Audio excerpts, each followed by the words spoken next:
Good evening, ladies and gentlemen, and once again you're listening to the voice of the American dissident.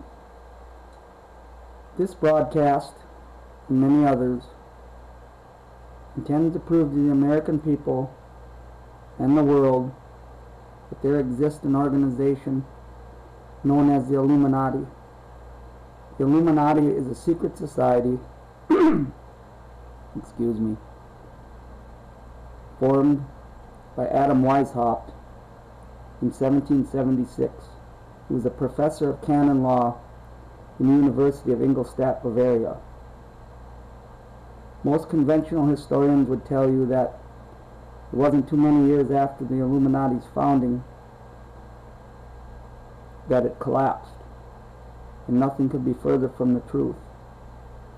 Tonight's broadcast is a lecture that was given by Canadian Naval Commander William Guy Carr many years ago, and he details the history of the Illuminati from its very beginnings up to its very day. And I'm going to bring this in, and we are going to play it, and everything contained therein is self-explanatory. What you are about to hear may seem strange and bizarre, but it is our intention to bring you only documented proof. The general public is unaware of the fact that for the past 200 years, fires of revolution have been smoldering beneath the whole structure of civilization. In 1953, the California Senate Investigating Committee on Education released its 11th annual report. On pages 169 and 170 of that document, we find the following words, quote, "So-called modern communism is apparently the same hypocritical and deadly world conspiracy to destroy civilization that was founded by the secret order of the Illuminati in Bavaria on May 1st, 1776. But the recognition of May 1st, 1776 as the founding date of this world revolution conspiracy is not hard to understand when it is realized that May Day is frequently celebrated even in recent times by rioting and bloodshed on a worldwide scale. It was not until 1847 or 48 that the communist conspirators who had theretofore operated in secret came out into the open with the Communist Manifesto by Karl Marx and Frederick Engels, boldly proclaiming against practically everything upon which civilization is based: God, religion, the family, individual liberty, and so forth. The concluding paragraph on the manifesto reading, "Communists scorn to hide their views and aims.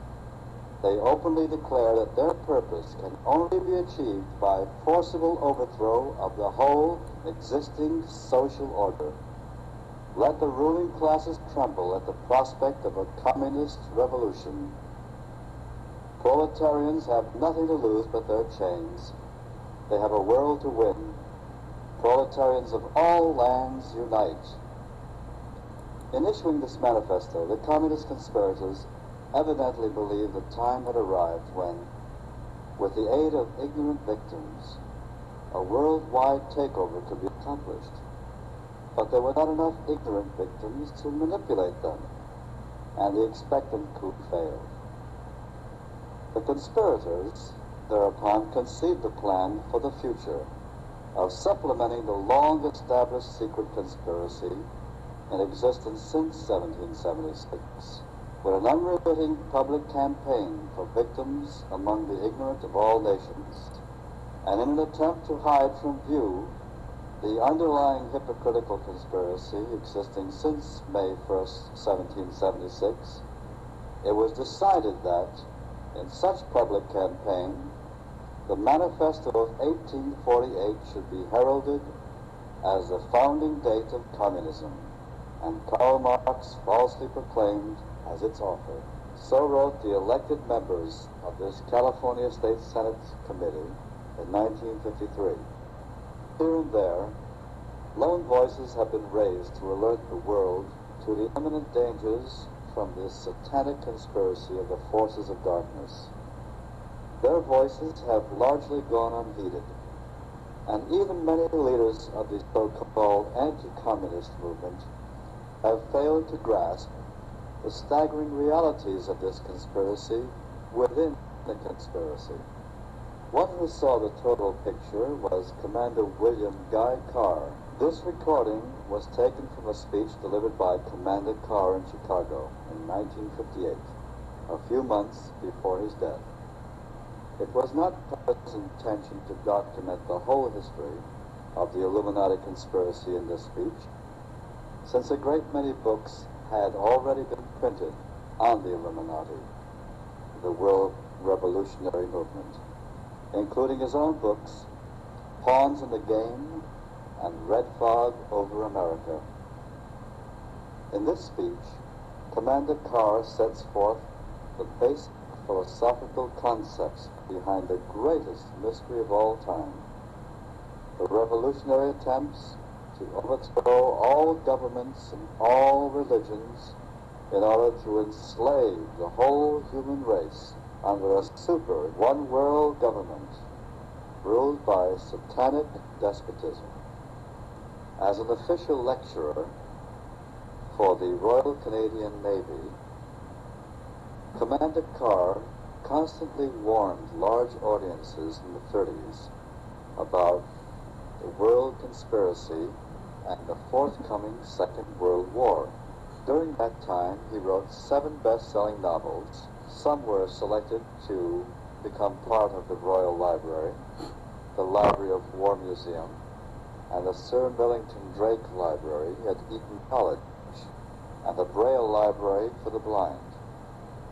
Carr's most widely read book, Pawns in the Game, is considered by most historical experts of the Illuminati as the most comprehensively documented book ever published on the Illuminati. The sound on this recording is primitive, due to the fact that it was placed on tape in a large meeting hall. However, despite the sound quality and other technical shortcomings, the facts contained in this speech are of such significance that it is reproduced exactly as it was given. Carr's speech will be interrupted occasionally by this narrator, who will insert salient comments on what Carr has said in order to highlight certain particularly significant parts of his message. This recording is not meant to entertain the listener.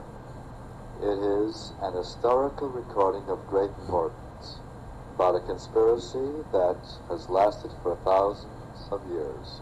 Numerous books have been written on the subject of the Illuminati, and it has been referred to by such men as George Washington, John Adams, and Abraham Lincoln. A list of books for the listener who wishes to pursue this subject will be found on the liner notes on the back of this record. I would like to present to you a speaker that has given much of his life for the welfare of humanity and to study the things that are going on in the world revolutionary movement.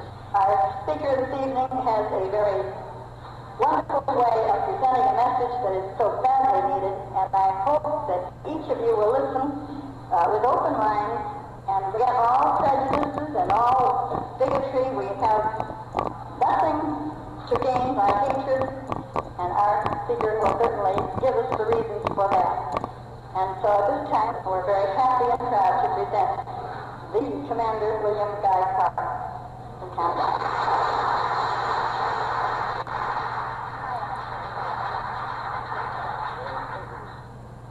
Madam Chairman, ladies and gentlemen, the inspiring words of the song that you've just sung, Parallel Hours in Canada, we sing, O Canada, as God save our Queen, but all citizens of countries that we still speak of as being free are in the same boat.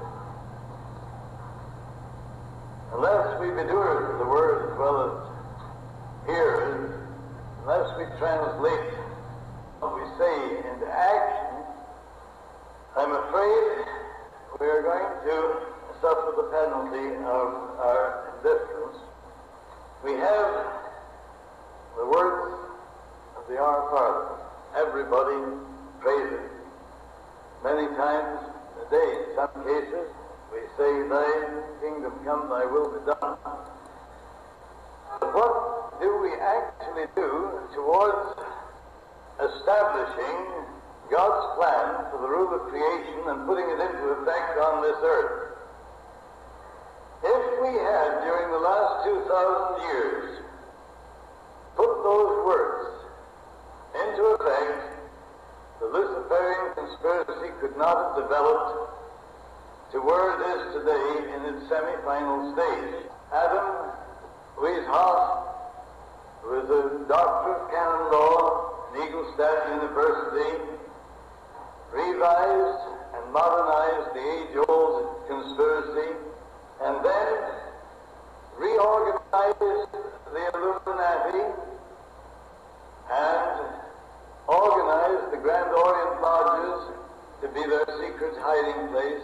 These brilliant-minded men consisted of men of all walks of life, scientists, military leaders, economists, educationalists, encyclopedists, so on. That is where the word Illuminati is derived from. They are undoubtedly brilliant-minded men.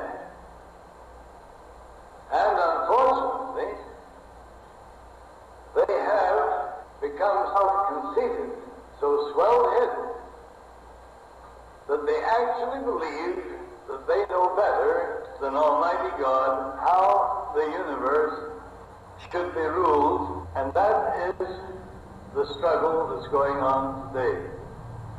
If we stop and finish revising the age-old conspiracy and modernizing it, on May 1st, 1776, he said that communism, Jacobinism, Nazism, world federalism, political Zionism, and any and all other organizations that had internationalism or one world government as their ultimate aim were to be organized, financed, directed, and controlled by the members of the Illuminati. The Illuminati, down through the ages of time, have always made provision to elect and select those who are to succeed them from their own immediate entourage. They are children of well-bred families whom, because of the fact that they show exceptional mental achievement, are highly educated and thoroughly trained to serve the purpose of those that direct the world revolutionary movement. These youngsters, when they are going through college and university, don't realize why they are being showered with grants and scholarships and all the rest. They become strongly attached to those that finance their education and then place them into exceptionally remunerated positions.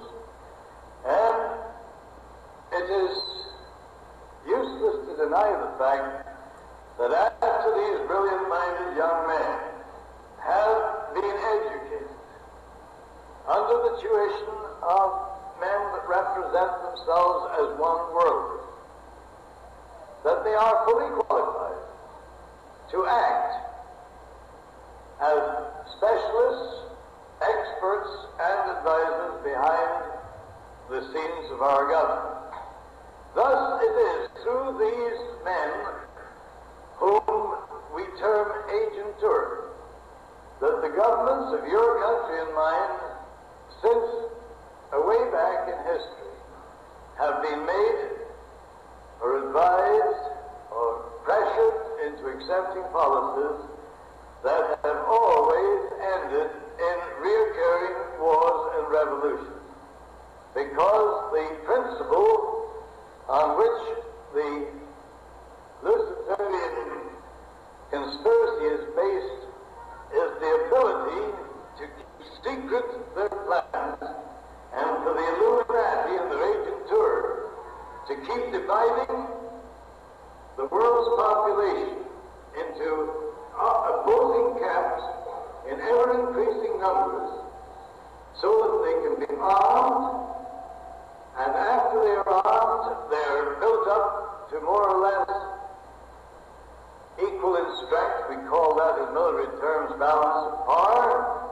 And after that has been done, the Illuminati invariably produce the incident which will cause the opposing sides to fight and destroy each other, while those that foment the wars and revolutions reap the financial benefits and sit back on the sidelines, patiently waiting for the day when all governments and religions will have been destroyed as world powers.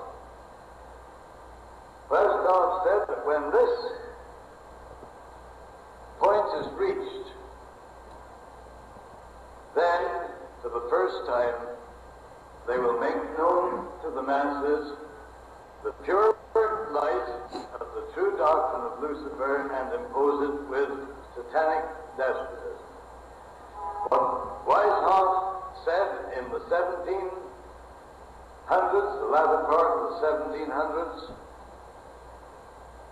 Pike, General Albert Pike, confirmed in the latter part of the 1800s. Pike, with the aid of Gassetti Mazzini, worked out the military blueprint which would cause the world to be involved in wars and revolutions until, to use his own words, only two world powers remained, and those two were to be the people controlled by the leaders of atheistic communism and those that subscribe to the Christian religion.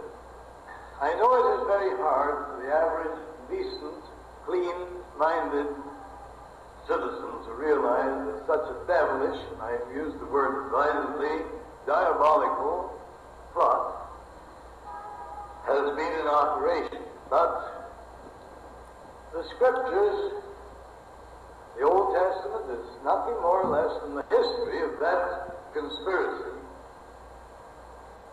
of the Luciferian forces to prevent the human race establishing God's plan for the rule of creation, putting it in effect on this earth. Christ himself came to show us what must be done if we were going to halt that conspiracy on this earth, as St. Michael halted it in heaven. He told us who were directing that conspiracy. He said that it is they of the synagogue of Satan. He said they are sons of the devil, Lucifer, whose lusts they will do. He was a murderer from the beginning. He knows not the truth, for the truth is not in him. When asked, who are these men, he said, them that call themselves Jews, but are not, and do lie. The devil's whole plan is to use cunning and deceit. That is why our Heavenly Father, through his Son, Jesus Christ, told us that he was the Father of lies. And they will make any statement and justify the telling of a deliberate lie, providing it moves their conspiracy towards its final goal. Mazzini, Giuseppe Mazzini, was an Italian. And if you look in your encyclopedias, you will find him eulogized as a great Italian patriot. That is how the agents who direct this conspiracy deceived the people into believing what is a direct lie. Giuseppe Mazzini was the director of the World Revolutionary Movement and was appointed as the director of the whole World Revolutionary Movement in 1834. After the French Revolution was over and the American situation here was in turmoil, Mazzini came to America and he consulted with General Albert Pike, who was disgruntled because his Indian auxiliary troops had been disbanded on the charge that they had committed atrocities under the cloak of legitimate war. Therefore, Pike became an alumni, and he built a house in Little Rock with 13 rooms in 1840. And it was in that house where he worked to perfect the military blueprint of wars and revolutions that would bring Weishoff's plan to its final stage. The blueprint called, first of all, for the putting into effect of Weishoff's plan to create international atheistic communism, and then use it as the Illuminati's destructive force to help them destroy all existing governments and religions. I know it hurts when the truth of history reveals that men who have been built up by false propaganda into national heroes are proved to be Peter Clay. But what is true of some of your statesmen, politicians in the past, is equally true of ours in Canada and those in Britain. Since the turn of the 19th century, since 1801, there has hardly been a prime minister in England or Canada, or a president in this United States, with the exception of Lincoln, who wasn't under the control of the Illuminati. I explained briefly this afternoon how Weishoff's plan was made known by an act of God. The German author Black, Z-W-A-C-K, had laboriously put these revised protocols together, and so that they would be safe to guard against all being destroyed at one time. Copies of this document were placed in different parts of the world. I explained that Professor John Robison, Professor of Human Psychology of Edinburgh University and Secretary of the Royal Society, when touring Germany and visiting the University of Frankfurt and Ingolstadt, had been asked to guard a copy of the secret document. He was not informed as to their nature, but he did place them in safekeeping. And after the plot had been revealed by the act of God, the Bavarian government had published the horrible details of this international plot, Professor Robison unlocked this strongbox in which he had kept them and found that the documents he had confirmed everything that the Bavarian government had published in 1786. I told you that while Weishoff's courier was riding on horseback from Frankfurt to Paris with a copy of this precious document, infamous document, for the information of those Calvinists and Jacobins who had been entrusted with developing the French Revolution, which was scheduled to break out in 1789, Almighty God struck him dead as he rode through the village of Ratisbon. The courier was struck by lightning. And the Bavarian police found this document on the courier's body. Realizing its importance, the serious nature of it, they turned it over to the Bavarian government, who in turn had the police raid all Westhoff's Grand Orient lodges and the homes of those who were known to be connected with him in the order and sect of the Illuminati. The evidence thus obtained confirmed the document as being genuine, and it was published in 1786 under the title The Original Writings of the Order and Sect of the Illuminati. Copies of this document were sent to the heads of church and state throughout Europe.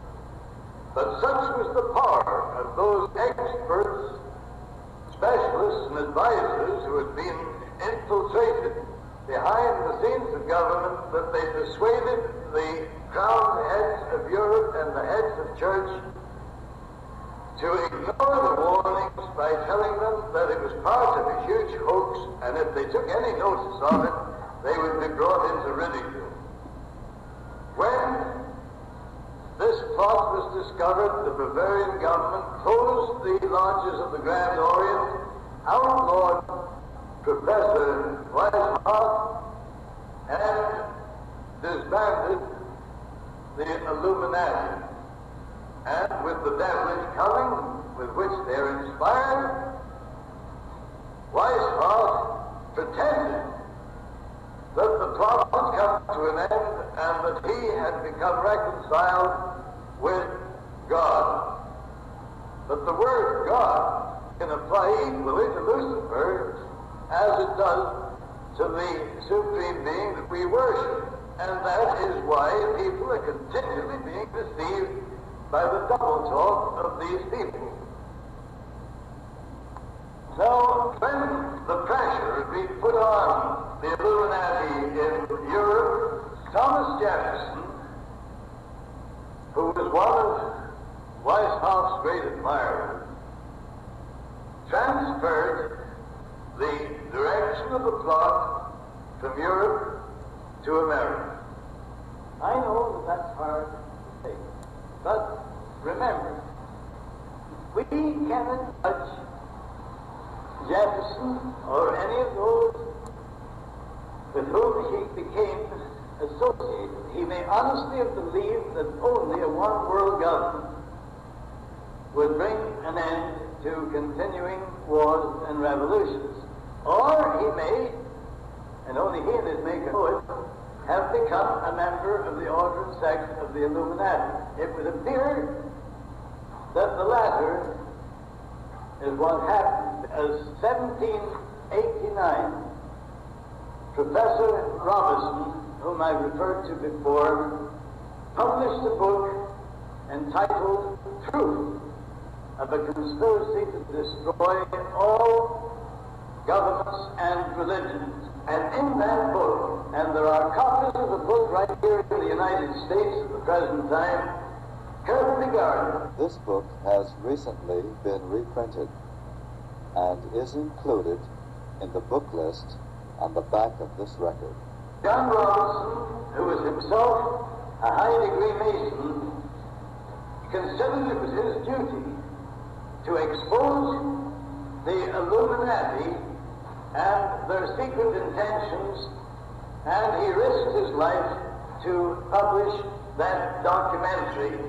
So in 1789, he gave warning that the Illuminati had infiltrated into Masonic lodges in the United States and had created a secret society within a secret society.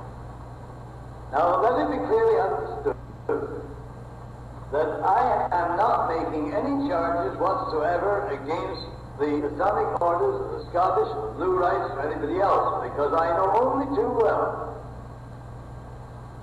that it is a rare occasion if even a 32nd or 33rd degree Mason suspects that higher than that is this secret power that infiltrated into their organization.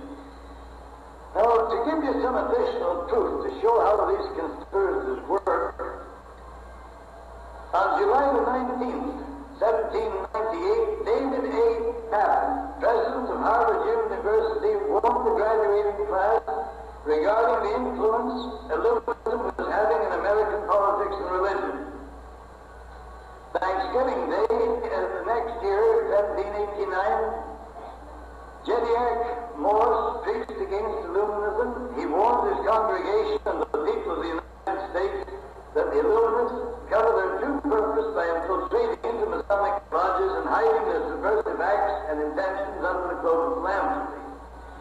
In 1799, John Cousins Austin exposed the fact that Illuminists in New England were indefatigably engaged in destroying religion and government in America under deemed regard for their safety. In 1800, John Quincy Adams opposed Jefferson to the presidency of the United States. Adams had organized the New England Masonic lodges.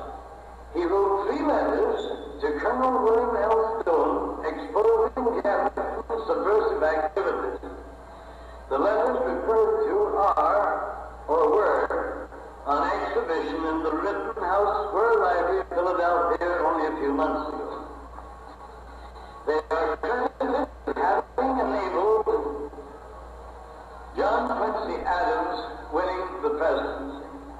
In 1826, Captain William Morgan took it upon himself to inform all other nations how and why the Illuminati were using their lodges for subversive purposes.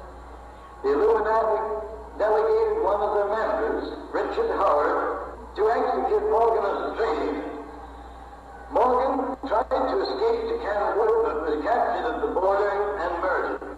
Richard Howard reports to a meeting of the Knights Templars in St. John's Hall, New York, how he had executed Morgan. Arrangements, according to Elaine, were then made to ship Howard back to Liverpool in England, and the incident caused such indignation on the part of the Masonic fraternity that their records prove that as a result of this incident, thousands of Masons seceded from the northern jurisdiction. Since I published that in last issue's News Behind the News, the grandson of one of the men that led that revolt in some way got hold of a copy, and he went to the trouble of sending me copies of the minutes that his grandfather had taken, his great-grandfather had taken at the meetings that dealt with that very subject, so that I would have additional evidence of the truth of what I'm telling you. In 1829, I just tell you these things because it shows how this conspiracy moves year by year and right up to the present day. In 1829, an English Illuminist named Fanny Wright. You might wonder, as a person of the female sex being mixed up in this thing, but the Grand Orient Lodges and the councils of the New and Reformed Palladium Rites organize what they call councils of adoption. That is the female organizations that work hand in glove with the Illuminati. This woman lectured to selected groups of Illuminists in the new Masonic temple which has been built in New York. She explained the Luciferian ideology regarding free love, sexual liberty. She also informed the American Illuminists it was intended to organize atheistic communism for the purpose of furthering their own secret plans and ambitions. Among those who were delegated to put this phase of conspiracy into effect was Clinton Roosevelt, Horace Greeley, and Charles Dada. Nobody had ever heard the word communism used generally at that date. As a matter of fact, the word communism was not put into common use until after Lenin and Trotsky usurped power in 1917 from the Mensheviks who had fought the Russian Revolution. It was only then that the word communism became into common use. I want you to mark these things very carefully. In 1841, Clinton Roosevelt published a book called The Science of Government Founded in Natural Law. That book embodies Weissaup's pattern of a one-world UN-type dictatorship. Clinton Roosevelt was a direct ancestor of Franklin Delano Roosevelt. Roosevelt, Greeley, and Danner organized the local Folk Party in 1834 to cover the real purpose. They organized the first labor movement in the United States the following year, and then covered their activities under the name of the Whig Party. And the money that they raised by these activities was used to finance none other than Karl Marx to write the Communist Manifesto and Das Kapital in Soho, London, England. Karl Marx was the nephew of a Jewish rabbi, but he defected to Judaism. He was baptized into the Christian religion, and he was a hater of the Jews. He was no more an atheist than what I am. But he wrote that document so that he could get people who had lost their faith to join the Communist Party and allow themselves to be used to further the secret plans of the Illuminati. While Karl Marx and Engels were writing the Communist Manifesto, a German professor of the name of Carl Ritter of Frankfurt University was actually employed by the Illuminists writing the antithesis of the communist ideology, so that the Communist Party and the Anti-Communist Party could be used to divide the world's population into opposing camps and bring about World War I. Professor Carl Ritter was succeeded after his death by Nietzsche, who completed his work. As early as 1776, Russia had been designated as the empire which was to be destroyed and turned into the stronghold of atheistic communism. But the historians that teach in your universities and in your colleges don't say anything about that. What I'm telling you are historical facts. I'm not giving you my own opinions. They can be checked in your national archives, in the British Museum of London, England, and in the Vatican libraries, and have been checked. When Giuseppe Mazzini was brought in contact with Pike, the two worked on this military plan to divide the countries of the world into opposing camps, and World War I was to be used to enable them to overthrow the powers of the Tsar and turn Russia into the stronghold of atheistic communism. In 1887, Pike and Lemmy, who had succeeded Mazzini as the director of the World Revolutionary Movement, Lenin succeeded Lemmy. decided that political Zionism was to be organized by Herzl and then used for two purposes. First of all, to create the state of Israel, and secondly, to enable the Illuminati to foment World War III using the differences between the Israeli and the Arab Mohammedans to serve that purpose. The plot also required that after World War I had turned Russia into the stronghold of atheistic communism, communism was to be built up in strength by the leaders of our so-called democratic countries until it equaled in strength in every respect the united Christian world, and then it was to be contained.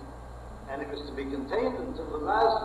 Everybody considered that communism is a movement by the laboring classes to destroy capitalism. Nothing could be more ridiculous. The Mensheviks and the Bolsheviks were used to foment and fight the revolution in Russia in 1905 and 1916. But all the time, hovering in the background, were these illuminists who had chosen Lenin and Trotsky to lead the movement to usurp the powers of government in Russia just as soon as the moment was ripe.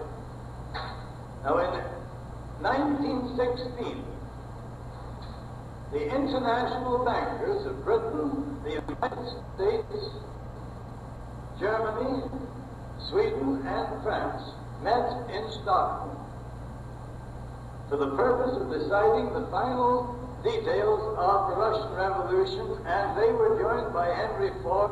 Henry Ford, who originally wrote a series of books exposing the Illuminati conspiracy, was himself duped into going along with them. The Ford Foundation has since carried out many of the stated goals of the conspirators under the beneficent hand of Henry Ford II, whose father never dreamed that his own fortune would be used to advance the cause of his worst enemy. Who went over under gave the world the impression that he sailed in that famous peace ship. Of course, there's different kinds of peace.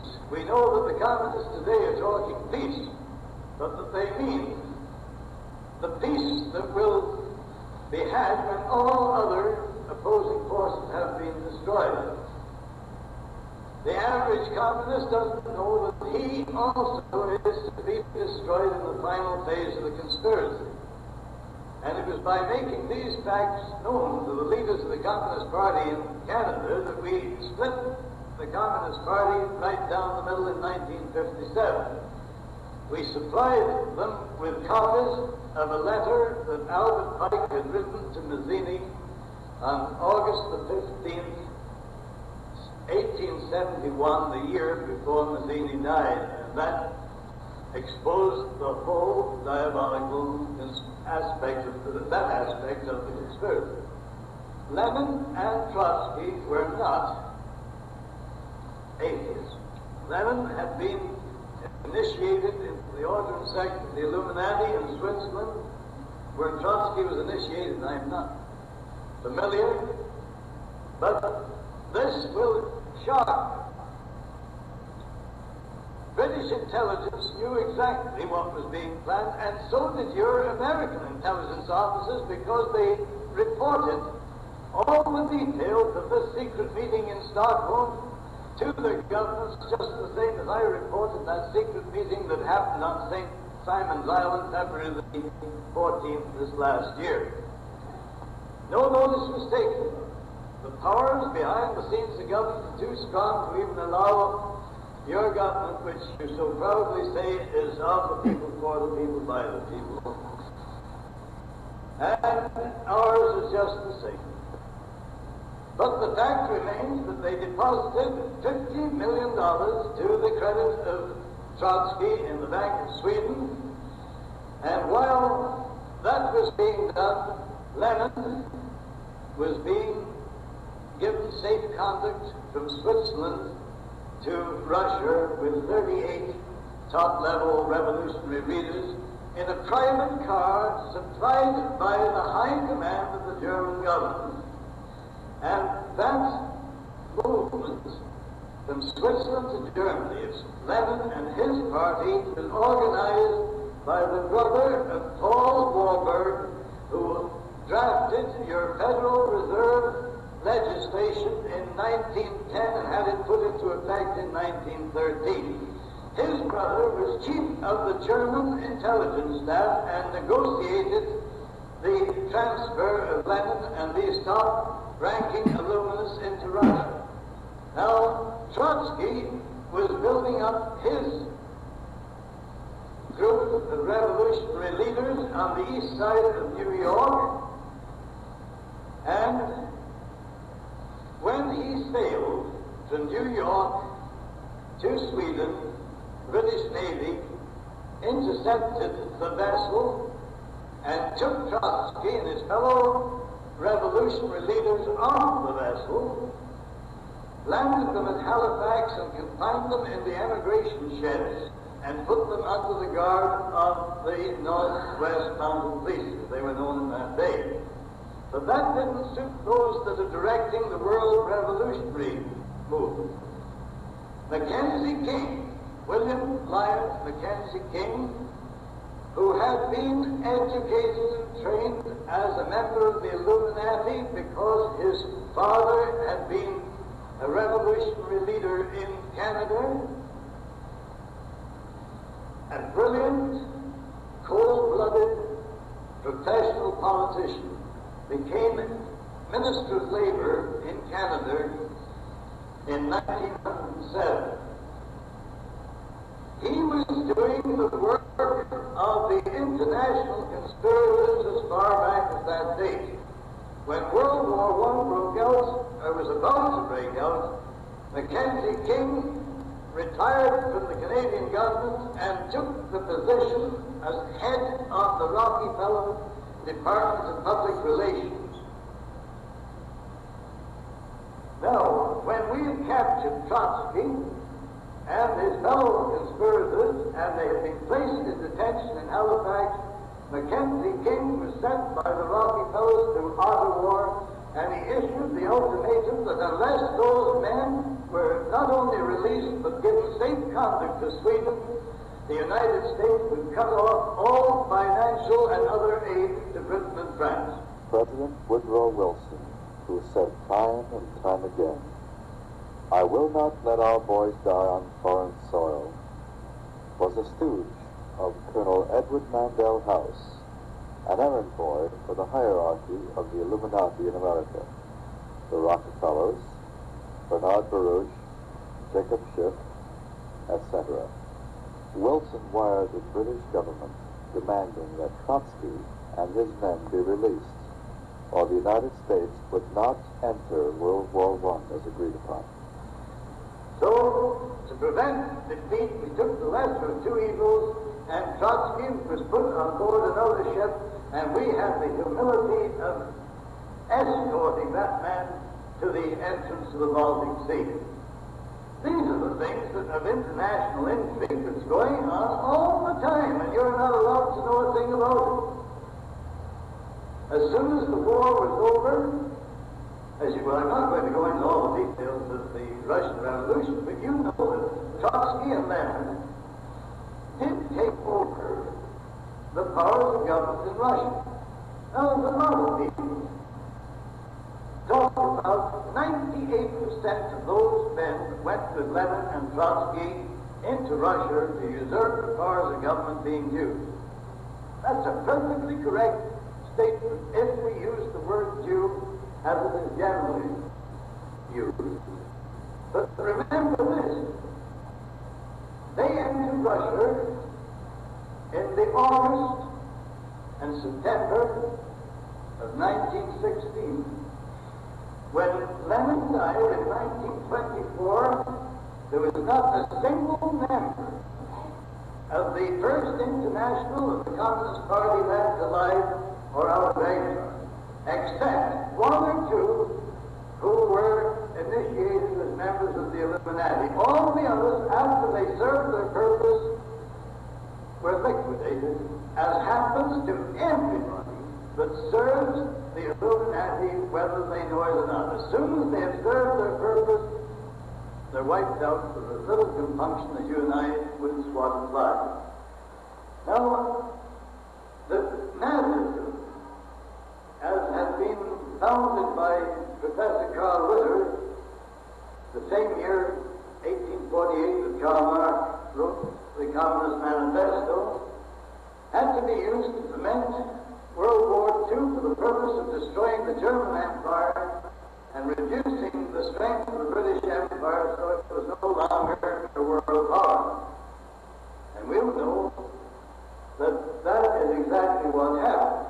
But according to the Pike Plan and this overall revolutionary blueprint, it also had to be used so that the political Zionist party would be given a sovereign state in Palestine, where the differences between political Zionism and the Arabs would and could be used to prevent World War III.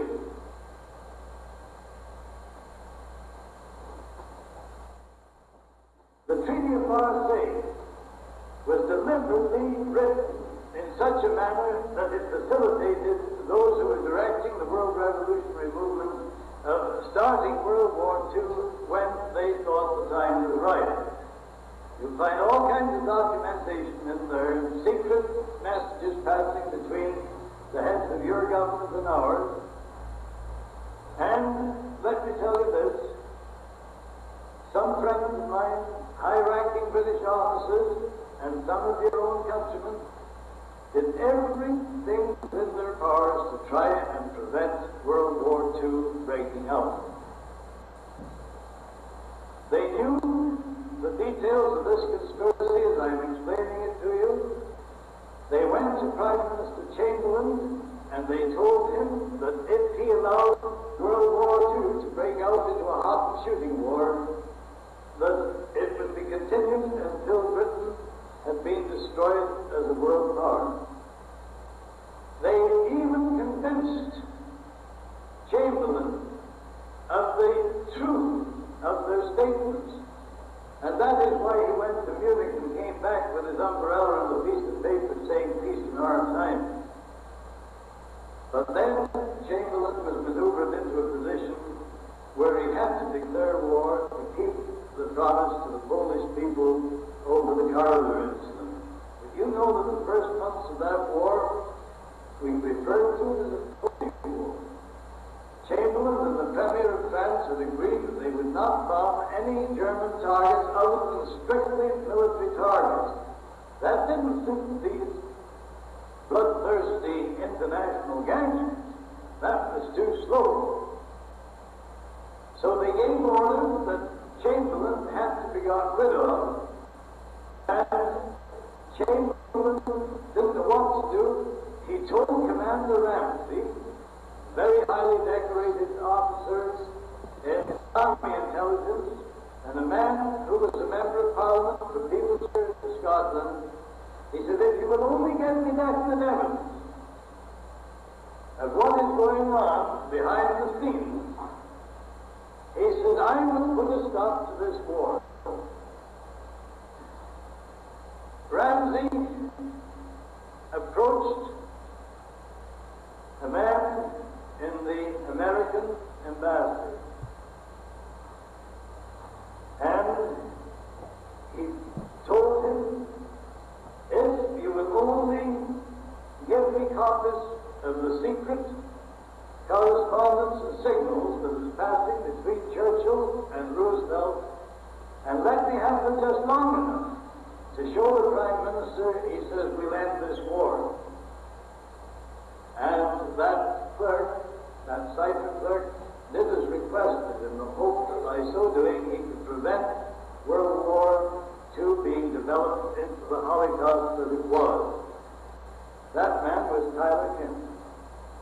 That sealed not only Chamberlain's fate, but it sealed the fate of all those patriots who were working in close cooperation with Captain Ramsey. And the powers behind the government insisted that there be an election. Churchill was elected Prime Minister. On February 8, 1920, Sir Winston Churchill, before his forced acceptance in the Illuminati, wrote an article that was carried in the Illustrated Sunday Herald. From the days of Spartacus, Weishaupt, to those of Karl Marx, he wrote, to those of Trotsky, Russia, Bela Kun, Hungary, Rosa Luxemburg, Germany, and Emma Goldman, United States, this worldwide conspiracy to overthrow civilization and for the reconstitution society on the basis of arrested development, of envious malevolence and impossible equality, has been steadily growing. It played a definitely recognizable role in the tragedy of the French Revolution. It has been the mainspring of every subversive movement during the 19th century. And now at last this band of extraordinary personalities from the underworld of the great cities of Europe and America have gripped the Russian people by the hair of their heads and have become practically the undisputed masters of that enormous empire. At 12 o'clock of the day of May the 12th, that he was elected Prime Minister, he gave the Royal Air Force orders that they were to bomb open towns and cities in Germany that night. At midnight, he broke the previous Prime Minister's promise to the French President that he would not do that. At midnight on that same day, he had the secret police that nobody knew were even in existence in England raid the homes of 400 and some odd patriots, including admirals of the British Navy, and they took them and their wives out of their beds in the middle of the night and locked them up in Brixton prison without a charge or opportunity for trial, and they kept them there for 4.5 years. I'm not telling you a fairy tale. I'm quoting historical facts. The people of England have never been allowed to know that yet, and yet I have Admiral Sir Barry Donald, with whom I am in constant correspondence, and I served with his brother in the First World War on the same ship, and I know every detail and everything that happened about that. Admiral Donald was one of the finest and most capable British admirals that our country produced. He was the greatest fighting admiral that we had in the First World War. He fought and won more engagements in and around the Bight of Heligoland than any other British admiral. He was 4 times decorated by the King with the highest honors that could be conferred on him, and after the war, he was put in charge of all naval establishments and then made Director of Naval Intelligence. Admiral Donald told me that he was 58 years of age before he began to suspect that the secret power that seemed to be able to cause our governments to adopt policies that led to their own destruction was the Illuminati. After World War II, it served its purpose, and Nazism has been used to serve the purpose of the Illuminati. Those who had directed the war on the German side were ordered liquidated. But so that it would be made look legal and nice, we had the Nuremberg trials, where they were legally murdered. Now, anybody who served in a high-ranking position in your Navy, the Canadian Navy, or the British Navy, knows that we have to obey orders. And those orders are given by the politicians, the civilians. Admiral Bacon, one of our British admirals, had the courage to write to Mr. Churchill in the First World War and said, "Sir, fighting the enemy is a pleasure. Fighting you politicians is the damnedest headache a man could inflict on himself." That was what Admiral Bacon, who was one of these gruff old fellows, and he didn't give a continental cuss for all the politicians this side had hated. And he wrote that to Mr. Churchill. Now, as a result of the Second World War, the United Nations, just one more step towards a one-world government. Your government gave recognition to Soviet Russia and was quickly followed by Britain. If you remember, the Bolsheviks became so powerful due to the aid we had given them that we had to fight a war of containment in 1919 1920 and 1921, the conditions under which we fought the Bolsheviks was exactly the same as the conditions your troops and ours fought in Korea this last war. We were never allowed to give them a darn good licking. As soon as we just pushed them back and got them into where they were contained, then we had to stop. We weren't allowed to deliver the knockout. Good Lord, Bolshevism, or as we know it today, international communism, could have been absolutely wiped out in Russia between 1919 and 1921. But that wasn't in accordance with Weishoff's or Pike's plan. That plan said it had to be built up until it equals in strength the whole of United Christendom. Now, is there any person in this audience can deny that during World War II, international communism was not built up until it equaled in strength the whole of United Christendom? What about Yalta, Tehran, Potsdam? Stalin took all they offered and asked for more. And because it suited the purpose of those directing international intrigue at the top, he got all he asked for. And those that were working with him, the three big men, thought Stalin was playing along with. I think history will prove that Stalin went so far as to agree that FDR would be the first king despot. And when he double-crossed FDR after Yalta, that was the end of FDR. You want to ask your own intelligence officers if they'll open up. Thank God I never took the oath. I've been working at intelligence work since way back in 1912.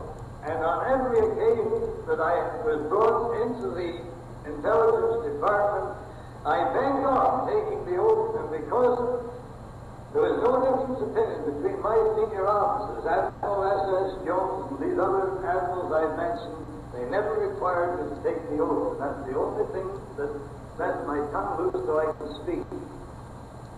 If you belong to intelligence, to the FBI or the Royal Mounted Police, you are not allowed to divulge. I never asked for any information. Working with a small, tight-knit group, we gave them all the information that came into our hands. But I was so close to intelligence, that is the direct intelligence, that I had my own office in the intelligence department at Ottawa, and I had one stenographer delegated to do all my typing, and my wife and I are godfather and godmother to one officer who was director of naval intelligence for a period of 5 years, and another man who is our highest ranking intelligence officer. He and his wife are godfathers and godmothers of one life, so we've been pretty closely knit with him. I've had the pleasure of being the guest in the homes of nearly all these men I'm talking, and I've had the opportunity of discussing different angles. They are not in the habit of volunteering information, but if you ask them a direct question, all you have to do is to look into their eyes. As I told the head commissioner of the mounted police when we were having a conference one day, he says, "You know I can't talk." "No," but I says, "You're a darn poor poker player, because after I ask you a question, all I have to do is to look in your eyes and I can see the answer just glaring at me." Well, the progress towards the one world government had to be quickened, so the League of Nations was transferred to the United States.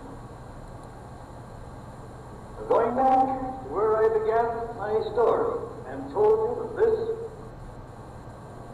world revolutionary movement started in the celestial world when Lucifer challenged the right to Almighty God to be the supreme authority on the ground that his plan for the rule of the universe was weak and impractical, because it was based on the premise that lesser beings could be taught to know him, love him, and serve him out of respect for his infinite perfections. I told him that the Luciferian plan was to ensure peace and law and order by the enforcement of a totalitarian dictatorship enforced by absolute despotism. That theory is what is being put into force here today. The people that we're so proud to say govern the country are not going to have any say unless we educate and make them understand that we're in the semi-final stage. Now you say it's too late. We have the words of our Lord Jesus Christ, who told us that if we would go out and teach all nations the truth and the whole truth, knowledge of the truth would set us free from the bonds with which we are being bound by the Luciferian conspirators. This isn't a racial or religious or a political matter, because in the final analysis, the satanic forces will divide those who survive the final social upheaval into just two classes. The brilliant-minded ones that have plotted and planned all this will be the rulers, and all the rest will be those that they enslave. It's an extraordinary thing, but the more you study all angles of this conspiracy, you find out that the brilliant-minded international gangsters that think out all the details of the various aspects of this conspiracy are financed by being awarded Nobel Prizes. Alfred Nobel was the inventor of dynamite that has killed more people in wartime than any other weapon ever invented.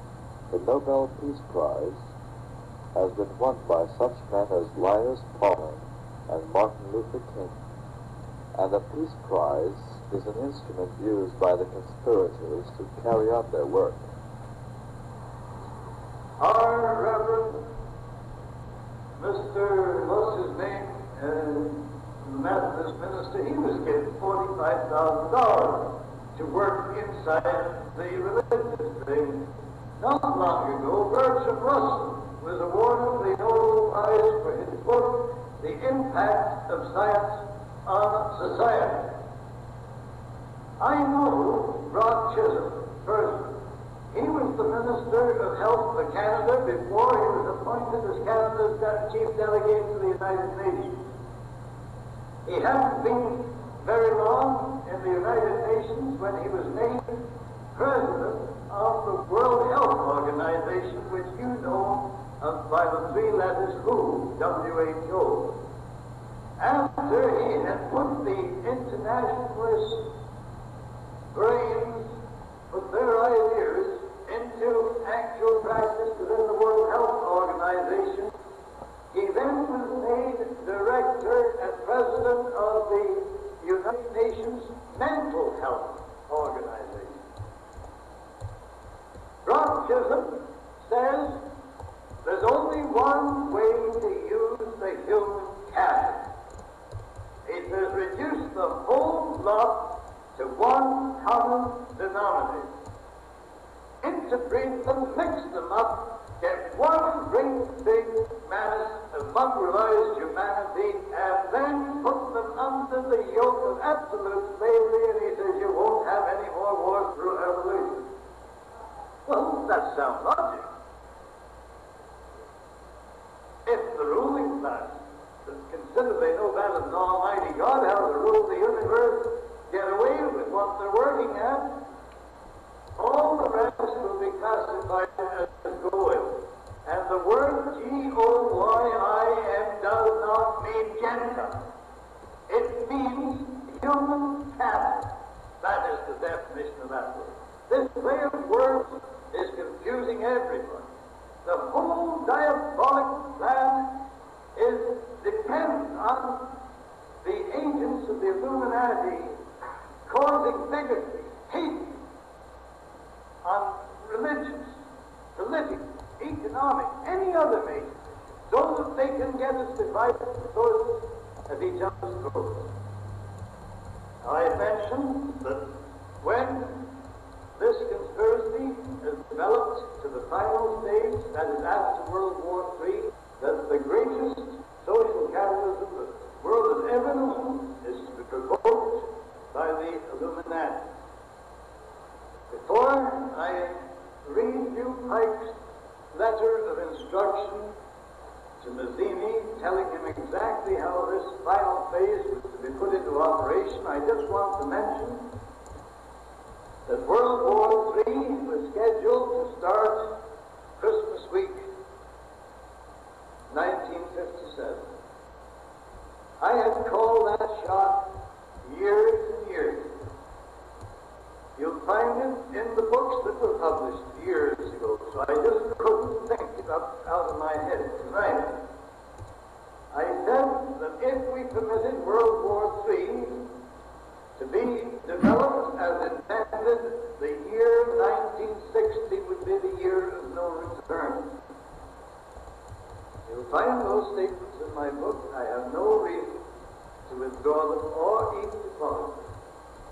I watched what was going on in certain areas of this world, and where I could observe the things personally, friends of mine helped.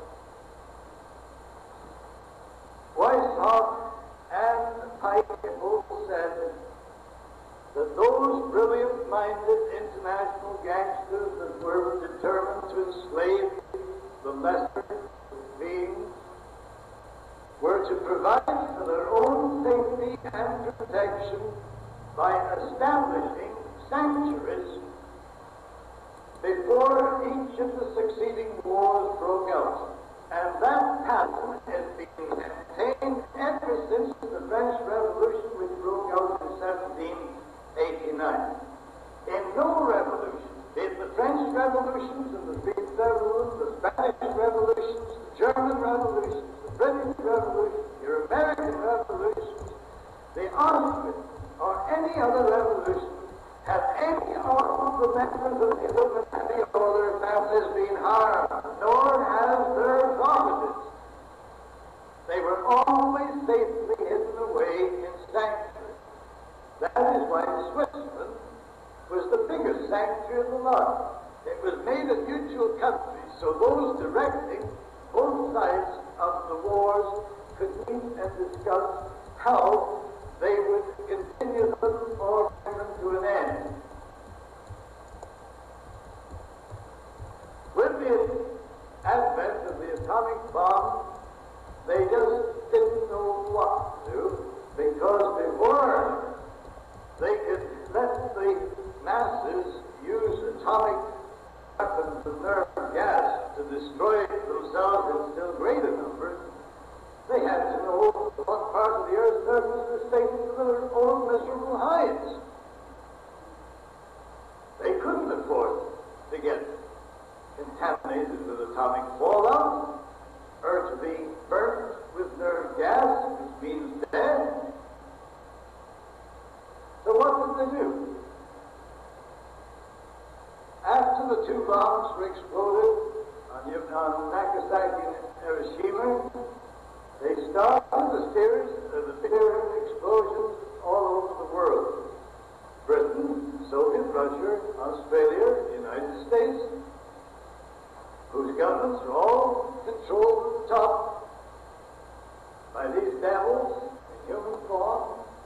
They popped off a bomb here, they popped off a bomb there, and they had their nuclear scientists all over the world measuring the atomic fallout, so they could find, if possible, places in which they could be perfectly safe while we were cutting each other's throats from ear to ear.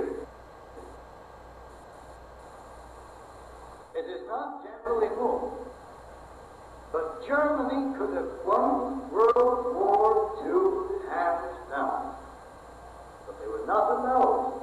These Illuminati, who were behind the government of Germany, had strict instructions that the German Empire and the Nazi Party were to be destroyed. And I defy any member of the American High Command to deny this statement. The German army had sufficient nerve gas stockpiled 2 years before the war ended to have wiped out the whole population of Britain, France, and the United States had they been allowed to use it. Now, nerve gas is the most lethal weapon. The satanic inspiration has enabled the mind of man to discover this. It is nothing more or less than the pure essence of fluorine gas.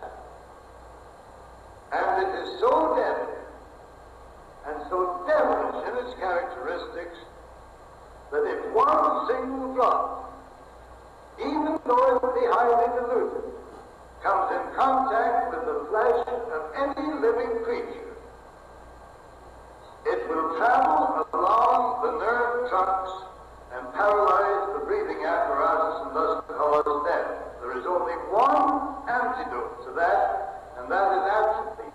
But atropine would have to be injected immediately the first strangling sensation was experienced, and you would have to keep injecting it until you could get out of the contaminated area and get further medical help. The members of the armed forces of your country and mine are being equipped with atropine outfits. But what about the civilian population? Now, one of the devilish features of nerve gas is this.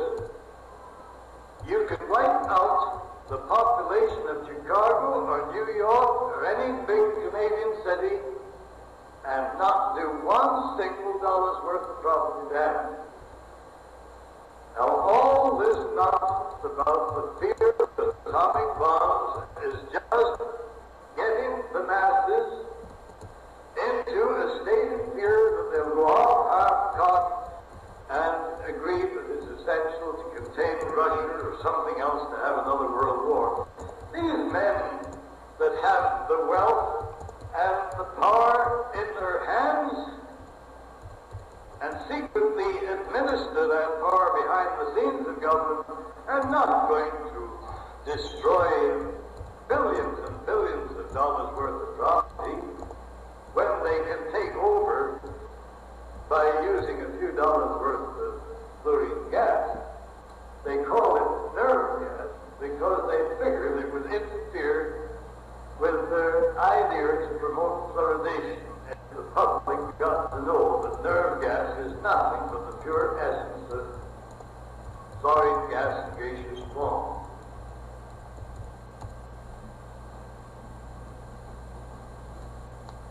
After studying the weather conditions that have prevailed over 50 years and studying the atomic fallout and the deposits, nerve gas deteriorates very quickly.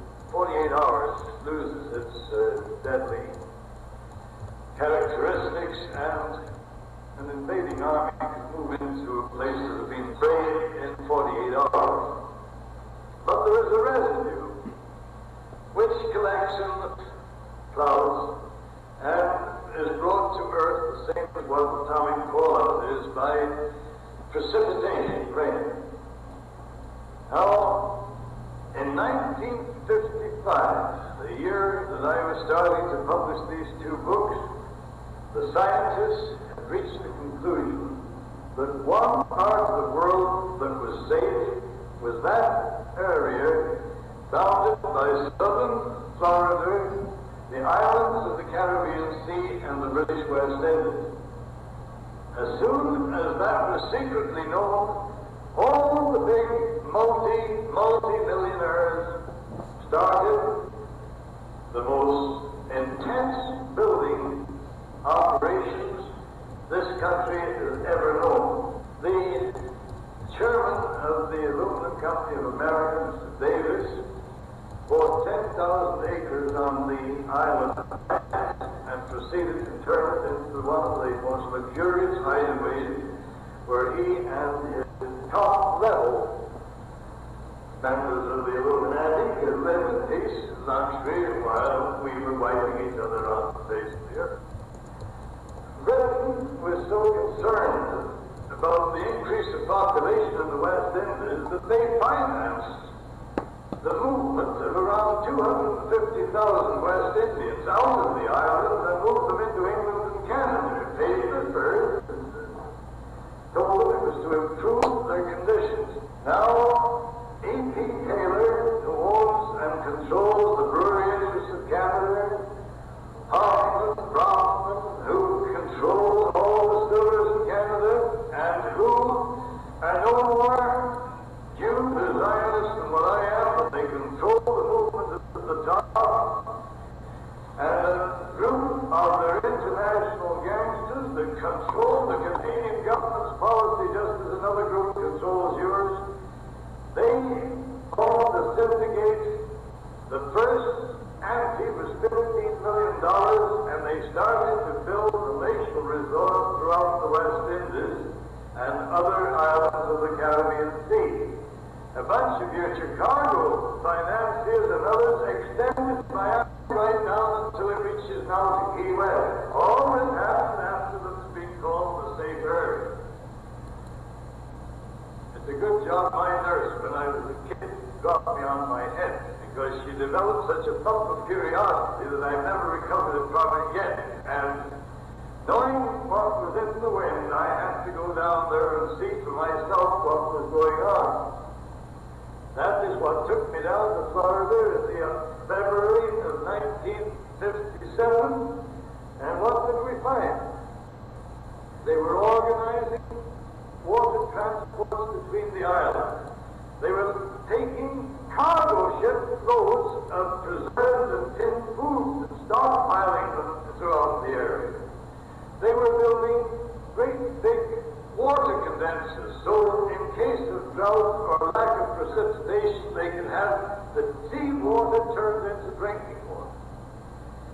Vining Davis was at the back of that reclamation program in which thousands and thousands of acres of marshland in Florida was drained and cultivated and tilled so it became fertile ground for growing what you call market vegetables, small fruits and vegetables. 200,000 head of cattle were transferred from Texas into the ranches of Florida so they would be sure of a meat supply. With that amount of cattle breeding and the fish that were available in the ocean, the coastal waters, they were quite satisfied that with their ability to grow their own fruit and vegetables, raise their own meat, catch their own fish, that added to the tremendous amount of staples that flour and other things that have been shipped into that area by ocean-going cargo vessels would make them absolutely self-contained. Now, because these men always like to make a project pay for itself, they rented all this luxurious accommodation that was built in 55, 56 to tourists. And they were quite willing to take them for all they've got, make them pay through the nose for this luxurious living, and they were quite welcome to pay the shot until they wanted to move down in there. And they had it all planned how to get rid of them so that they could occupy the vacated accommodation. They called the general strike of hotel employees. And all the people in those luxurious resorts couldn't get any kind of service, so the people that owned them were very apologetic and they flew them all out. And as soon as they got rid of them, every plane leaving these northern airports were chartered to fly the big boys down in tradition that had been vacated. Why, heavens, we had some of my friends keeping a record of who were chartering the planes and the people that were going on, just the same as we checked those that were landing at Georgia Airport for the St. Simon Island meeting. And amongst the people that had their own planes chartered to take them down south just before Christmas was the heads of your international unions that had done all the negotiations and amalgamated the unions at the top. Not only the American, but the Canadian. They both had private planes for the whole bunch of the top fellows who had been serving the international. And the Labour let them get away with it. Goodness gracious me, I don't know how stupid people can get. It's so obvious. And then, when the whole thing was ready, and somebody was going to press the button, the Lord entered into the picture and took a stand. And you never saw the like of it in all your born days. I've traveled all over the world and I never saw anything like it. All of a sudden, just towards the end of November, the earliest and most severe frost that had struck Florida in 50 years hit, and the papaya trees just wilted. They rushed out, covered them with blankets, covered them with anything. Didn't do any good. They were flat on the ground. Next day, every blessed one was wiped out. The fruit and vegetables that were just getting to maturity for the Christmas market were wiped out completely. There wasn't an onion or a radish or a lettuce left. And the rain started to fall, and the wind started to blow from every direction other than was expected. And there was such complete chaos as far as weather conditions were concerned that they fired the poor old meteorologist at Tampa because he couldn't call the shots 12 hours in advance. So they fired him, and they brought the top fella down from Washington. And when he got down there, all he did was hold his head, and he couldn't predict what the weather was going to be for 24 hours. So they had to call the war off, too. Oh, we were just lazy. They called the war off. They only postponed it for a while. They thought that these weather conditions couldn't prevail much longer. And you know there was such a precipitation of rain that the fallout in Florida, both nuclear fallout and fluorine, was such that 76,000 head of cattle died. 76,000 head of cattle died. The next thing that happened, Christmas week came. Never saw such beautiful weather in your life. Everybody was down on the beaches swimming and bathing. For 7 days we had perfect weather. Then the angels pulled out the plug again, and the water came down, and the wind started to blow, and the temperature was all round. I was fortunate. I was so convinced that something like this would happen. I had a great big hand-knitted woolen coat, and you know I've been stopped a dozen times on the street by people who said, I'll give you $40 for that coat. Everybody thought I was nuts when I went down there with a great big hand-knitted coat. But boys, I was comfortable when other people were freezing to death. And then the second frost wiped out the next crop just as it was ready for market. And the cattle started to starve to death. There wasn't enough grass left on the pasture land.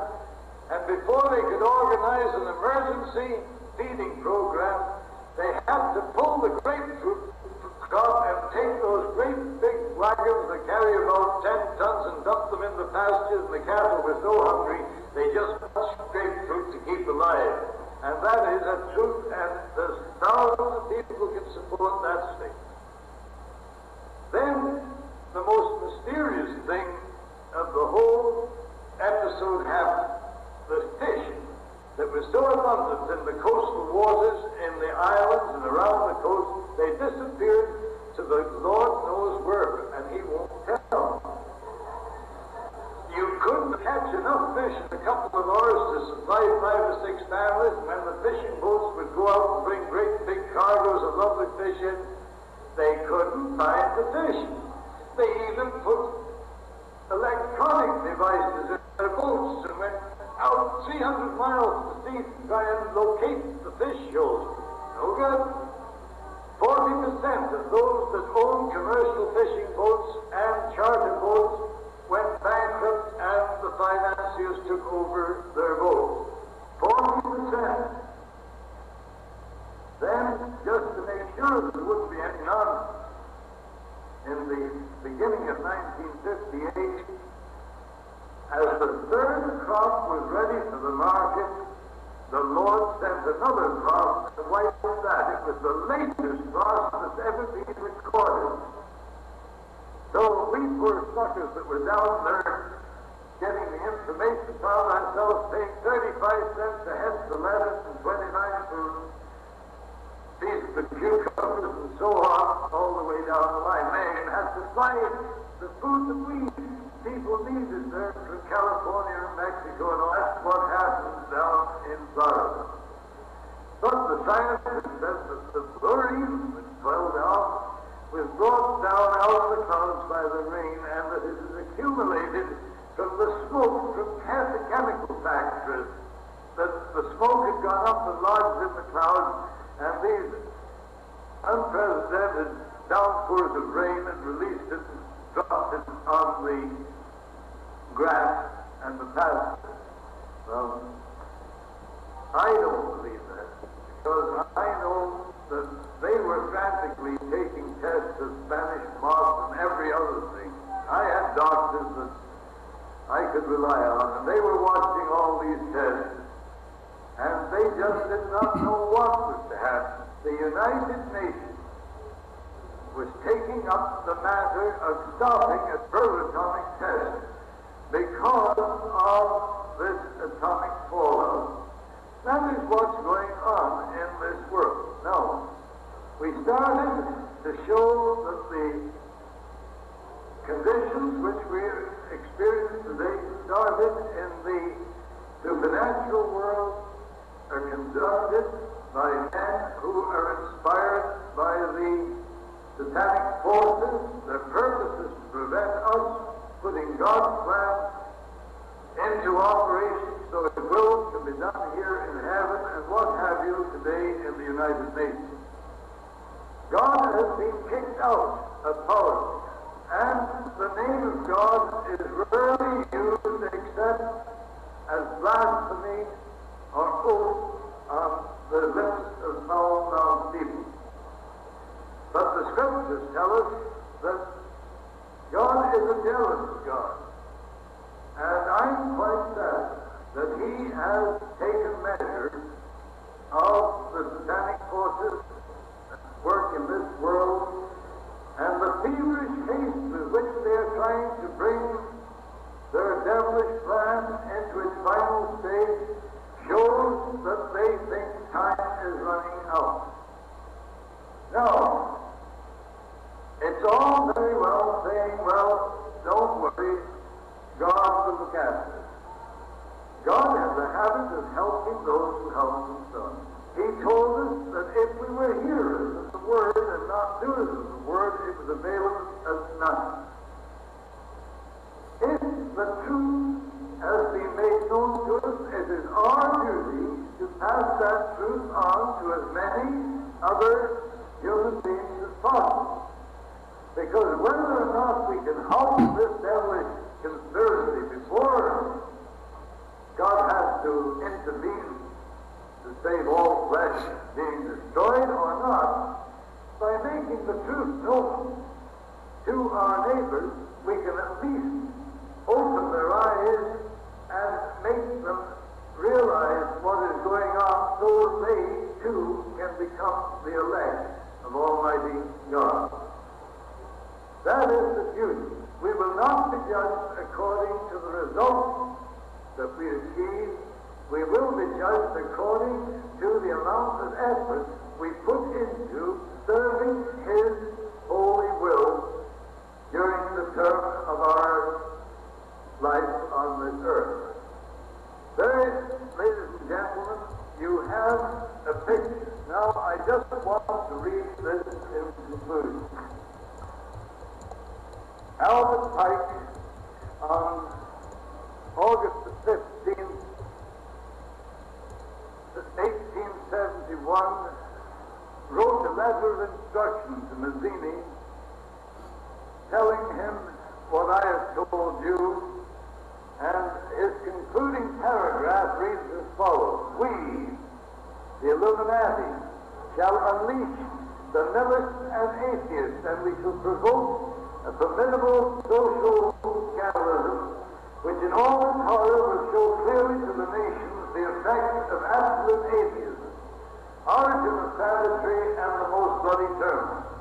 Then everywhere the citizens obliged to defend themselves against the world minority or revolutionists will exterminate those destroyers of civilization, and the multitude disillusioned with Christianity, which will be from that moment without compass and direction, anxious for an ideal, but without knowing where to render its adoration, will receive the true light through the universal manifestation of the pure doctrine of Lucifer, brought finally out in the public view.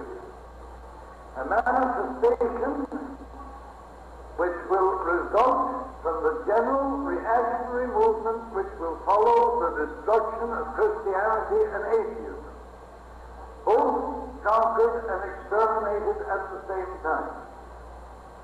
The word God is used by these Luciferians just the same as we use the word God. On July the 14th, 1889, Pike had to correct the beliefs of some of his leaders in the New Palladian life who were Satan worshippers. So he wrote this letter of instruction: "That which we must say to the masses, or the crowd, is we worship God, but it is the God that one adores without superstition. The Masonic religion should be, by all of us initiates of the highest degrees, maintained in the purity of the Luciferian doctrine." Now I want to repeat, Masons up to the 32nd and 33rd degree do not know about the details of this plot until recently, and therefore they cannot be blamed. In the original writings of the order and sect of the Illuminati, there are 9 paragraphs that deal with how Freemasonry and other secret societies are to be wiped out after the Illuminati have been established their leader, king, despot of the world. So they don't play any favorites. Everybody except their own little cliques are to be either wiped out or subjugated. Lenin said it didn't matter. 75% of the world's population was liquidated as long as they controlled the other 25%. Referring to this God, what we say to the crowd is we worship God, but it is the God that one adores without superstition. I'll skip the next part. The Masonic religion should be, by all of us initiates of the high degrees, maintained in the purity of the Luciferian doctrine. If Lucifer were not God, would Adonai, whose deeds prove his cruelty, avidity, and hatred of men, barbarism, and repulsion to science? Yes, Lucifer is God, and unfortunately, Adonai is God also. For the eternal law is that there is no light without shade, no beauty without ugliness, no white without black. For the absolute can only exist as two gods. Thus the doctrine of Satanism is a heresy, and the true and pure religion is belief in Lucifer, the evil of Adonai. But Lucifer, God of light, God of good, is struggling for humanity against Adonai, the God of darkness and evil. Now, the word Adonai is used to identify God by the Luciferian creed when it is being exemplified in the higher degrees of the Grand Orient Lodges and those of the New and Reformed Palladian Rites. There's the picture. I maintain that if the public can be educated to know the truth, public opinion can become such a force that it will become a greater power on this earth than any atomic weapon developed today. The only thing that those who, from their dark places and their secret hidings, fear is the truth. They fear the truth and only the truth. Some of our greatest leaders have said that if one man penetrates the secret and makes it known, their plans could be set back 3,000 years or destroyed completely. All we have to do is carry out the mandate given to us by Almighty God.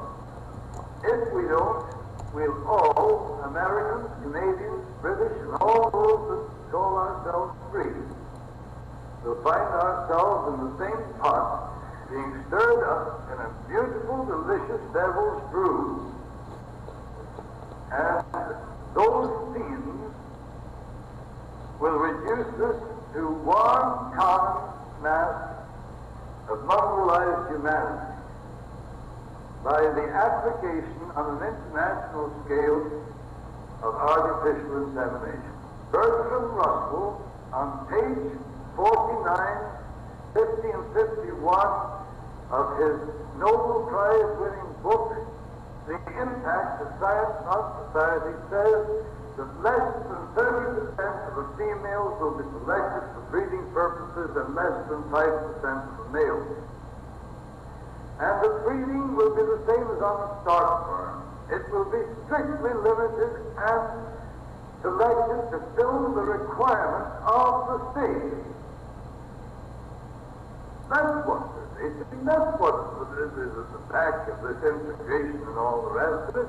They completely cover and disguise their foul intentions by putting a whole lot of little targets so that we point our rifles and sight on those little targets and blaze away. And they don't care how many thousand rounds of ammunition we shoot at the targets they stick up, as long as they are safe behind the butts and we're not hurting them. Now let's get wakened up. For heaven's sake, we sacrificed nearly 30 million human lives in World War I and II in the honest belief that we were fighting for our king and our country, or God and our country.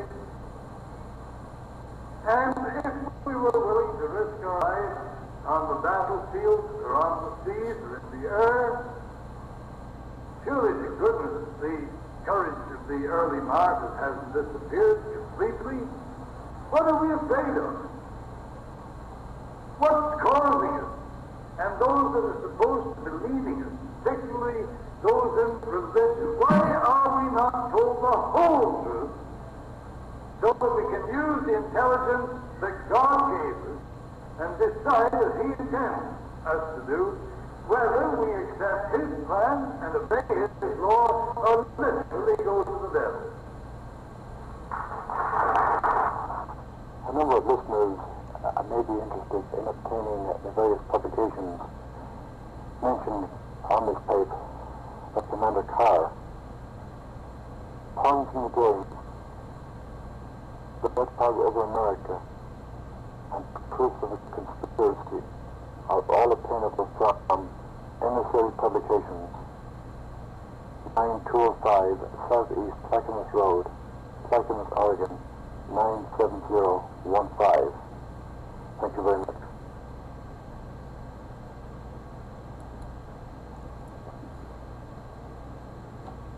Tonight's audio recording was a lecture that was given many years ago by Commander William Guy Carr,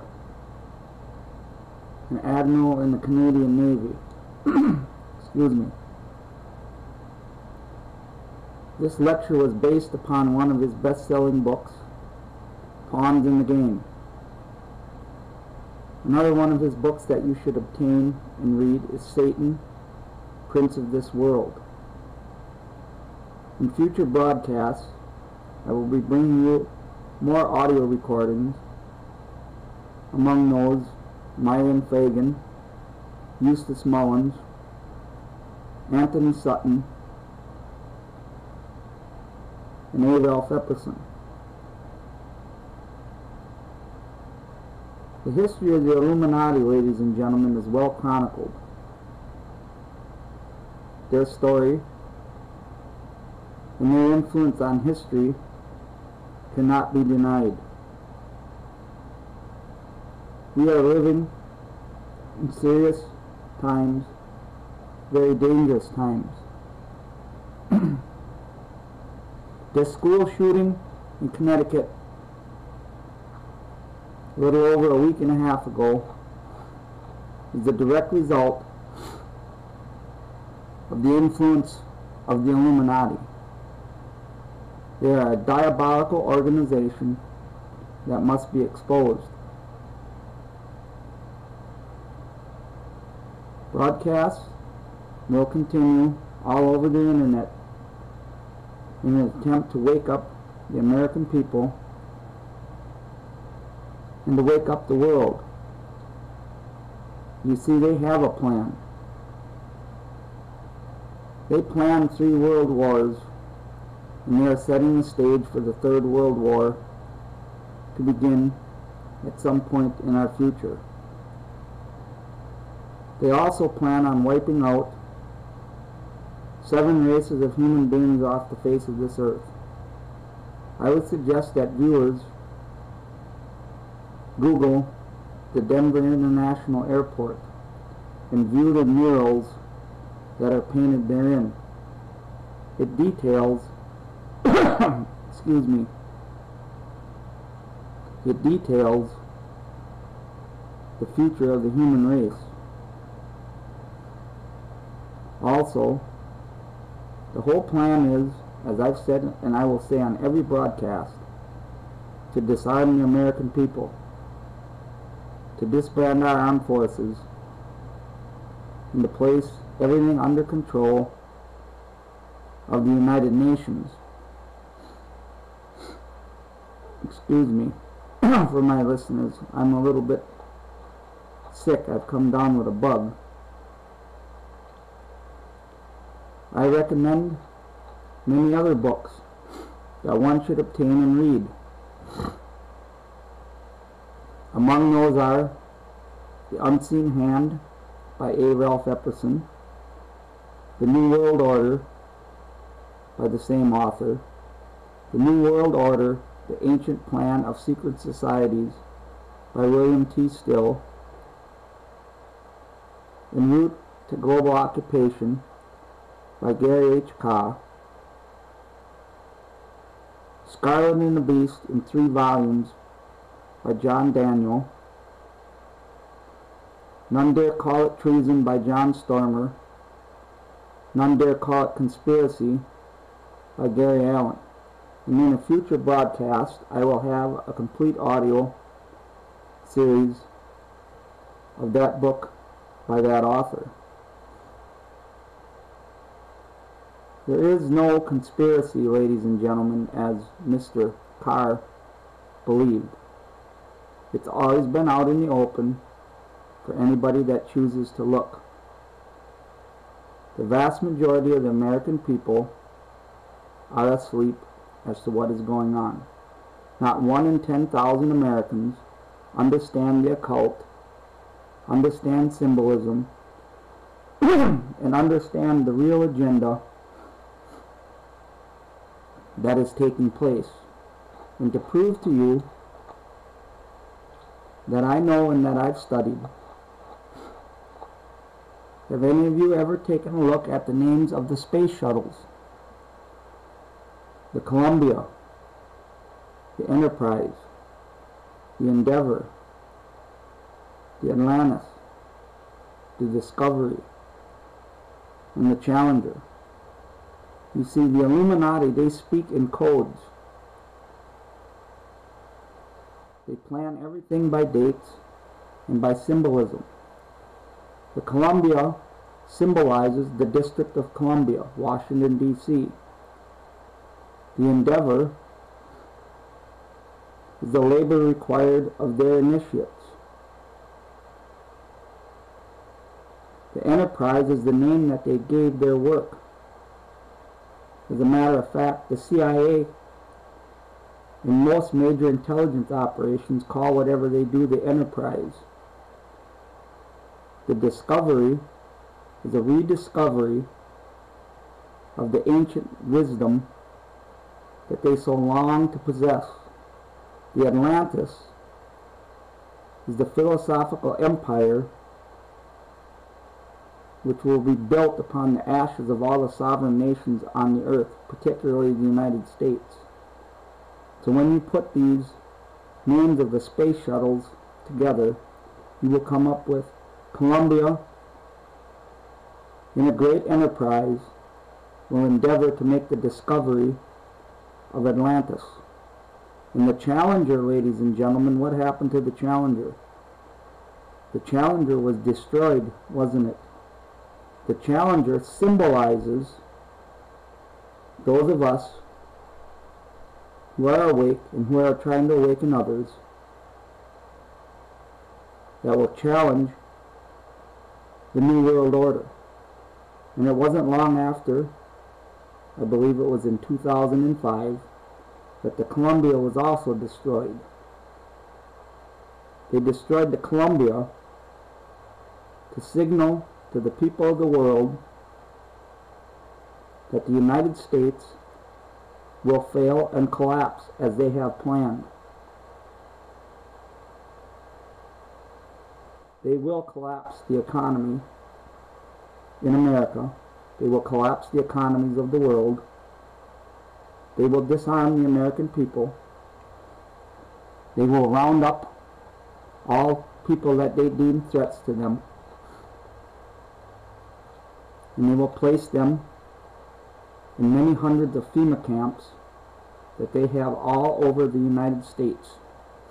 And if you do not believe that, ladies and gentlemen, I would suggest that you Google Operation Garden Plot and Operation Cable Splicer. It details the plans that are in place, which they will be able to implement the executive orders that were signed by President Obama and all his previous successors to declare martial law and to make these things happen. And in furtherance of your research, start studying the Rex 84 initiative that was signed by President Ronald Reagan. It breaks the United States up into 10 regions during a declared national emergency and a state of martial law. These things are not fantasy. They are not made up. Everything is well documented, and it's there for those that want to take a chance to look. Excuse me again, ladies and gentlemen. As I said, this school shooting in Connecticut was designed and planned by the agents of the Illuminati to disarm the American people. They will push gun control and gun bans until they get their way. And as I was discussing with a viewer here tonight, there will be more shootings, I believe, in rapid succession until they achieve their goals. For those of you that are new listeners, you need to spread the link to this broadcast to your friends and to your families. You also need to go to www.truthbroadcastnetwork.com and sign up there, because there are many other broadcasters that are out there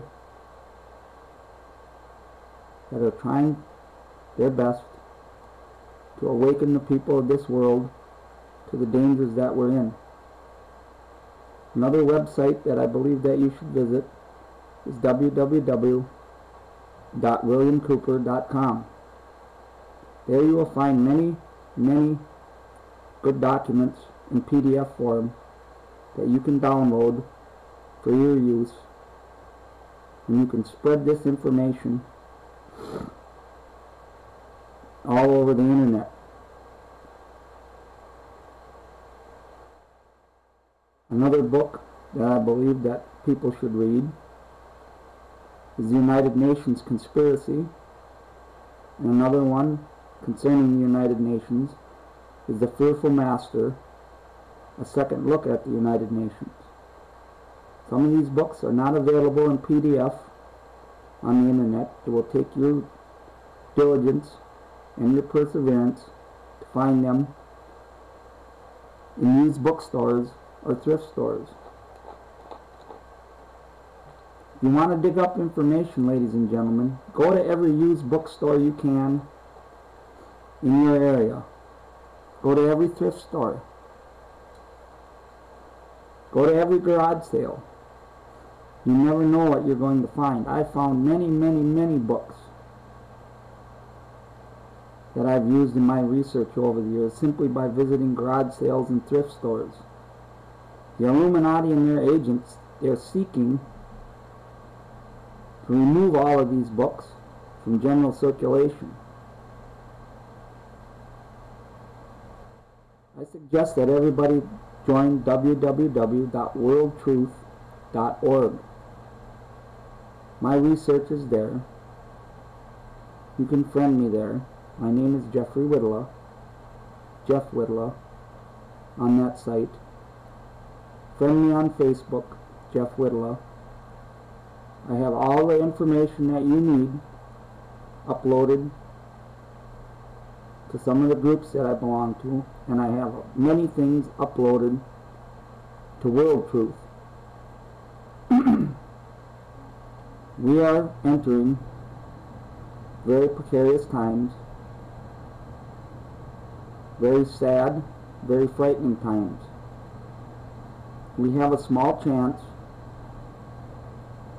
to wake as many people up as we can, but no matter what we do, I happen to believe that war is coming, because this is not a political battle that we're in. This is a spiritual battle. It's a battle between good and evil that started in the Garden of Eden when Satan deceived Adam and Eve and told them if they ate of the forbidden fruit from the tree of knowledge, that they wouldn't surely die. And it all began there. History is not a series of accidental events, ladies and gentlemen. It's a series of carefully planned and well thought out events in advance for a particular outcome. And that outcome is what most of you know as the New World Order. The New World Order is a socialist, totalitarian world government which everybody that they allow to live in will be total slaves.